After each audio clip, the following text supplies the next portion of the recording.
Good morning, Barry Bryson here. Thank you for joining me for another 5 good minutes with the Word. We are continuing our study of the suffering servant passage. We're in Isaiah 41, and we're going to look at verses 8 through 10. And this is a contrast with what the prophet has just written, with what God has just said in verses 1 through 7, where he declares himself the maker and breaker of nation states, and where the people who are making the idols and making the fortifications of those nation states are trying to encourage each other to be strong in the face of the God who is eternal, the one who just is. I am He. I was at the beginning. I'll be there at the end. I, Yahweh, am the one who is. I am He. And then he talks about his servant. Now, something that we haven't mentioned, but we'll have to continue to mention about the book of Isaiah, we've kind of alluded to it, is that he's not only talking to us and not only looking forward to the Messiah and then beyond to the Messiah, to the Messianic age and then the end of time, but he's also writing about current events. Isaiah's the bulk of his service was during the reign of Hezekiah, and in fact we have narrative portions, historical accounts from Hezekiah's reign embedded in the prophecy of Isaiah and the chapters that immediately precede the suffering servant passage. And therefore, we're going to have, and most people don't notice this, most religious traditions don't notice this, a dual fulfillment of prophecy.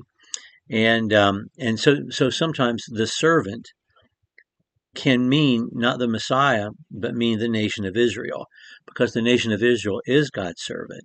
God chose Israel to be the carrier, the bearer, the vessel through which he would deliver salvation to the world. He made his promise to all the world through Abraham, the father of this nation.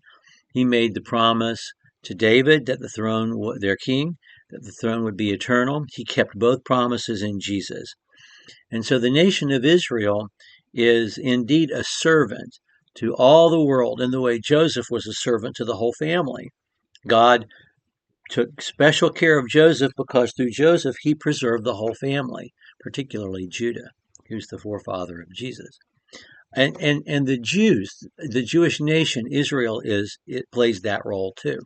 And in our passage today, he's speaking of nations. He's following up his conversations about making and breaking nation states to talk to his own people, and at a time when they are at their best. They were probably more faithful to God during Hezekiah's reign than at any other time, encouraging them to stay true to him because he'll take care of them. Verses 8 through 10, chapter 41. But you, Israel, my servant, Jacob, whom I have chosen, descendant of Abraham, my friend, you, whom I have taken from the ends of the earth and called from its remotest parts, and said to you, you are my servant. I have chosen you and not rejected you. Do not be afraid, for I am with you. Do not anxiously look about you, for I am your God. I will strengthen you. Surely I will help you. Surely I will uphold you with my righteous hand. So when he speaks to all the nation states of the earth, saying, I'm the one who makes or breaks you. I'm the one who determines when nations rise and fall. And we have, the people in those nation states trying to encourage each other in the withering light of God's mighty power. And then he says to his own people, through whom he will keep his promises, I don't want you to be afraid. You're not like them. I've chosen you. You're not the greatest people on earth. You are not the Egyptians. You're not the Sumerians. You're not one of the great dynasties in Asia. You're an obscure people, but you're the ones I've chosen, and I don't want you to be afraid. And let's not forget that he's speaking to people who are being faithful to him during the reign of Hezekiah. And he's saying to them, just trust me. You don't have to look to the east or the west. You don't have to look around. You don't have to make alliances with Egypt, Babylon, Assyria. You don't have to do that. I'm God. I make and break nation states, and I'm protecting you. So just depend on me. Don't be afraid. Don't be afraid is also a theme throughout the book of Isaiah. But God is going to uphold them with his right hand. He did too. He just did it because we've just read about Sennacherib's invasion in the book of Isaiah.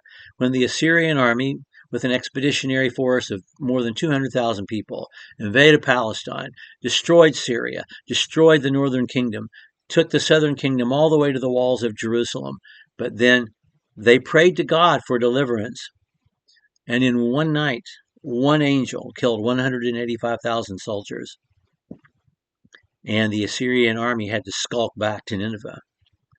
And that was essentially the end of their empire. God has already proved that he can do this. This is fresh in their minds. And that's why he's taking this moment to say, just trust me. Of course, they didn't. Not after Hezekiah died. But that's what he's encouraging them to do in this passage. Okay, he'll continue with this theme in verse 11. Thank you so much for joining me for another 5 good minutes with the Word.